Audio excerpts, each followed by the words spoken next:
Fraseando ou resumindo o que Deus está dizendo para o Samuel é o seguinte: eu já falei com Eli, Eli não me ouviu. Então eu vou matar num dia só o Eli, Ofni e Finéias, vou pegar o ministério deles e vou passar na tua mão. Essa foi a mensagem, em suma, que Deus disse para o garoto Samuel. A Bíblia diz que Samuel não dormiu mais, mas também quem é que dorme depois de uma revelação dessa? Ele ficou acordado. Quando foi pela manhã, a Bíblia diz que abriram-se as portas da casa do Senhor. O velho Eli chega até o Samuel e disse: Samuel, o que foi que o Senhor te disse? Eli sabia de que Deus tinha revelado um segredo para aquele menino. Mas como é que se conta para o pai? Papai, Deus vai matar o senhor, os meus 2 irmãos, vai dar o ministério de vocês para mim. Como é que se conta um negócio desse? A Bíblia diz que Samuel temia relatar a visão a Eli. Mas o Eli, apesar de tantos defeitos que colocam nele, ainda era um homem temente, era um homem crente, que morreu pelo pecado da omissão, mas era um homem temente. E o Samuel não quer contar. O Eli, muito inteligente, muito esperto, muito maduro, sabia arrancar os segredos de um jovem, disse para ele: Samuel, é o seguinte, meu filho, eu sei que você não quer me contar, mas então o Senhor Deus faça contigo o dobro se você ocultar uma única palavra de todas as palavras que Deus te disse. O garoto tremeu e disse: não posso pagar um preço pelo pecado dos outros. E ele abre a sua boca e conta o que Deus havia dito. Depois que ele conta para o Eli respira fundo e declara uma única frase, uma frase que denota uma capacidade de entendimento muito grande do sacerdote Eli. Ele suspira e diz: Yahvé é. O Senhor é. Ponto final. Em outras palavras, Eli estava querendo dizer: se Deus disse que fará isso, eu que bote as minhas barbas de molho, porque isso vai acontecer. É Ele que manda, é Ele que pode, é Ele que faz, é Ele que institui e é Ele que tira a vida. Então, Eli sabia que o mal estava determinado sobre a sua vida.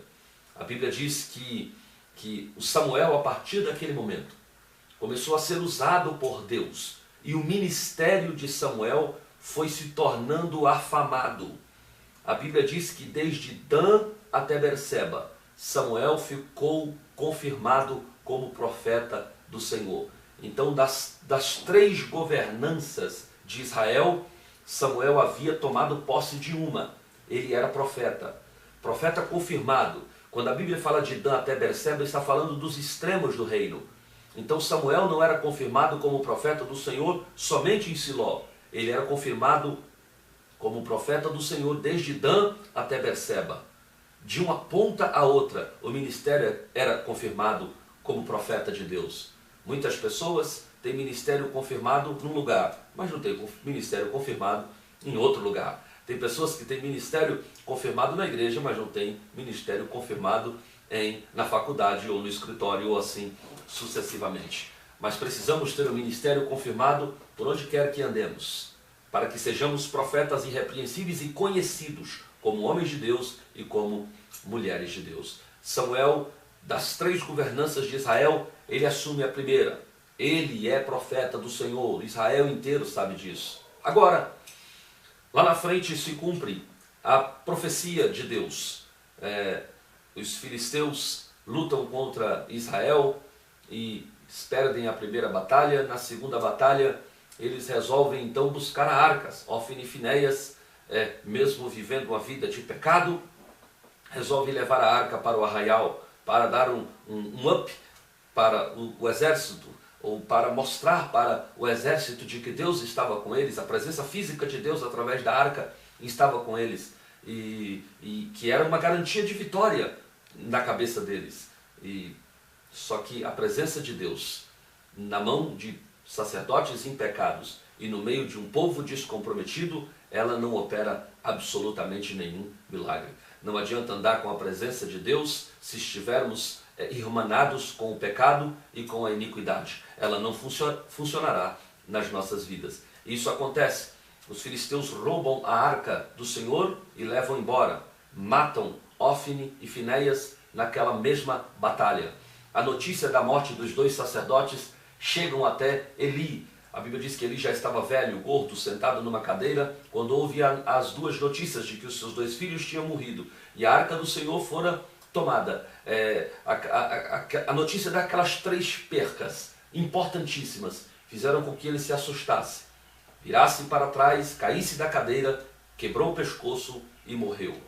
A esposa do sacerdote que havia morrido na batalha, que estava grávida, quando ouviu dizer que o seu marido estava morto e que a arca de Deus foi tomada, e eu vejo uma coisa importante, aquela mulher, a esposa de um dos sacerdotes que tinham morrido na batalha, está grávida, e quando ouve a notícia da morte do seu marido, do seu cunhado, do seu sogro, e quando ela ouve a notícia de que a arca do Senhor havia sido roubada, ela vem as dores de parto, a parteira faz o parto, e aquela mulher sofrendo e tira a criança, e aquela mulher morre na hora do parto, mas antes de morrer, com as dores, as ânsias da morte, aquela mulher supostamente, eu suponho que ela tivesse sido muito mais crente do que os sacerdotes, porque ao ouvir a notícia de que alegra-te, mulher, porque nasceu um varão, ela resolve homenagear Deus e a glória de Deus no nascimento daquela criança. Ela disse: o seu nome será Icabô, pois foi-se a glória de Israel. E ela fez isso por causa do seu marido e por causa do seu sogro, por causa do seu cunhado, mas primordialmente porque a arca do Senhor tinha sido roubada. Agora, a casa sacerdotal precisava de um novo sacerdote. Quem assume o lugar do sacerdote é o profeta Samuel, como Deus havia dito, que tiraria o ministério de Eli dos seus filhos e passaria para o jovem Samuel. Então, dos 3 poderes de Israel, agora Samuel era detentor do ministério profético e do ministério sacerdotal. Quando Israel vai para a próxima peleja, é preciso de um homem para guiá-los à peleja. Quem é o homem convocado, chamado, é o próprio Samuel. Então Samuel assume os 3 papéis, foi 3 em 1, juiz, profeta e sacerdote. Por que Deus permitiu que se acumulasse esses 3 cargos para um homem só? Era uma forma importante de Deus de fazer a transição entre o regime da judicatura para o regime de reis. Porque no regime de reis, sacerdotes e profetas estão subordinados ao comando maior, ao comando real, de modo que o comando é único, é o comando do rei.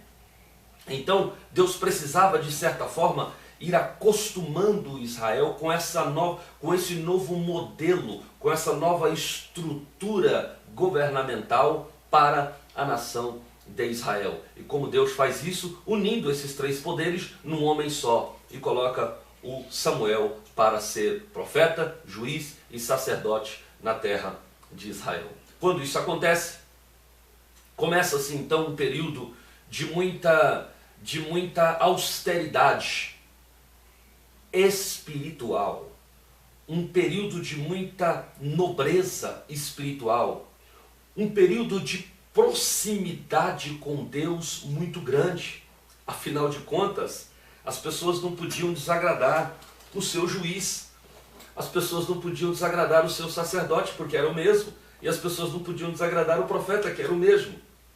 Então, houve rigores espirituais mais acentuados. Israel passou por um período de muita prudência espiritual, um período de proximidade de Deus muito importante, e isso não era visto com bons olhos pelas pessoas. A grande verdade, amigos, é que igrejas, pessoas, comunidades evangélicas não querem muitos rigores com Deus. Não queremos muito compromisso aproximado de Deus. Isso nos cansa, isso nos traz malefícios do ponto de vista da nossa vida cotidiana. Queremos liberdade, queremos pecar, queremos fazer um monte de coisa que desagrada a Deus. E isso começou também assim com a nação de Israel. Eles se desagradaram de ter que estar sempre ali, nos cultos, nas festas, nos rituais, não podendo desobedecer o juiz, porque o juiz era sacerdote, não podendo faltar às festas, porque o sacerdote se chatearia, e esse mesmo sacerdote também seria o julgador das causas das pessoas, e assim sucessivamente. Então Israel passou por um período de muita austeridade espiritual, e logo se cansou. Se cansou e começaram a pedir a Deus um rei. Preste atenção. Não que não fosse a vontade de Deus que Israel tivesse um rei. É que ainda não era o tempo de Deus. Uma coisa é saber qual é o propósito de Deus. Outra coisa é saber qual o tempo do propósito de Deus. Às vezes até entendemos qual seja o propósito de Deus para as nossas vidas. Entretanto, nem sempre compreendemos qual é o tempo do propósito de Deus para as nossas vidas. E ao não compreender o tempo, muitos de nós pulamos etapas, queimamos etapas. Por conta da pressa do povo de Israel, por conta da agonia do povo de Israel de ter logo um rei, para ser como as outras nações, que na verdade não era bem isso que eles queriam. O que eles queriam era pagar impostos, era ter dureza fiscal, entretanto ter um pouco mais de liberdade cultural. O que eles queriam era isso. Hoje em dia eu conheço muitas pessoas que têm os seus compromissos financeiros com a igreja, desde que com esses compromissos quitados com a igreja ou com a denominação, ele tem a sua vida um pouco mais livre para fazer dela o que ele supor que deva fazer. Infelizmente, tem muitas pessoas que pagam dízimo para ter liberdade, que pagam bons dízimos para ter uma liberdade um pouco maior do que os outros, e assim sucessivamente. Mas esse não é o nosso assunto. Continuemos aqui com o assunto dessa transição de governo de Israel. Agora, não que não fosse o propósito de Deus, era propósito de Deus, mas não era tempo. Não era tempo. O tempo de Deus para a nação de Israel ainda não tinha chegado para reis. Mas Israel queria. E quando nós não temos paciência de esperar, de aguentar o tempo de Deus, porque todo tempo de Deus, ele tem um propósito. Todo tempo de Deus, ele obedece um propósito. Deus, nesse tempo, queria ensinar algumas coisas a Israel no seu comprometimento mais austero com Deus. Mas Israel achava que já estava bom. Eles queriam logo um rei, ainda não era tempo. Mas quando somos apressados a ponto de querer algo antes da hora, Deus não dá o que Ele nos prometeu ou o que Ele projetou para nós antes da hora. Porque qual era a transição normal da nação de Israel? Era terminar o regime de Samuel e começar o regime de Davi. Quem foi que ungiu Davi a rei? Samuel. Samuel em vida. Samuel lúcido. Samuel no auge. Samuel ungiu a Davi, rei de Israel. Desceu lá na casa de Jessé, você conhece a história, ali na frente a gente vai falar sobre isso. Então foi o Samuel que ungiu o Davi. Só que a agonia do povo e a pressa do povo era tanta que eles queriam um rei já. Samuel ficou mal, supôs que o povo estivesse rejeitando o seu próprio governo. Deus disse: fica tranquilo, Samuel, não estão rejeitando a você, estão rejeitando a mim. Então Deus disse: olha, já que o povo quer um governante, eu darei um governante ao povo. Escute uma coisa, o povo sempre tem o governante que merece. Israel era orgulhoso, presunçoso e de pouca fé. Então Deus deu um rei que era a cara do povo, orgulhoso, presunçoso e com pouca fé. E o homem que reunia essas qualidades para se parecer com o povo de Israel foi o filho de Quis, um pastor de jumentas, naquele momento de jumentas extraviadas. A Bíblia diz que sumiram algumas jumentas de Quis e sai o seu filho, alto, bonito, belo, o Saul, junto com seu servo, e procura as jumentas por 5 províncias. E depois da 5ª província, o Saul quer ir embora. E o servo de Saul disse: vamos entrar nessa cidade, porque nessa cidade tem um homem de Deus, e tudo que ele fala se sucede infalivelmente. Era a fama do Samuel. E aí, mas eu não tenho presente. Não, mas eu tenho aqui alguma coisa. Foram levar o presente para o Samuel, e Samuel diz assim: vocês vieram aqui por causa das jumentas, mas a jumenta foi só uma forma de Deus trazê-lo aqui. Deus tem um reino para você, amanhã você subirá, e deu todas as coordenadas para ele da unção que seria no dia seguinte. Interessante que um rei escolhido pelo povo, um rei da vontade do povo, uma chamada por causa do povo, fez com que o homem se deslocasse até Deus para receber a unção. Agora, no momento em que Deus vai escolher o seu escolhido, ele não fez sumir ovelhas para que Davi fosse até o Samuel. Deus disse: enche a almotólea de azeite, e eu enviar-te-ei a Jessé o belemita, porque dentre os seus filhos eu tenho me provido de um rei. Quando a nossa chamada é uma chamada humana, nós corremos até ela, mas quando a nossa chamada é chamada divina, a chamada corre até nós. Uma lição que eu aprendo muito importante para concluir a história do Samuel e também a de Saul. Uma história muito importante, um conceito muito importante, que é o seguinte: nunca devemos nos apressar, nunca devemos recorrer a Deus apressadamente em busca de algo que ainda não é tempo. Se você não tiver paciência para esperar Davi, Deus colocará no teu caminho um Saul.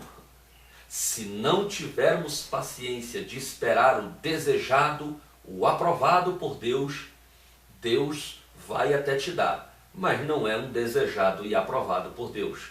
Vai ser algo que supre as suas expectativas, mas com certeza não suprirá as expectativas de Deus.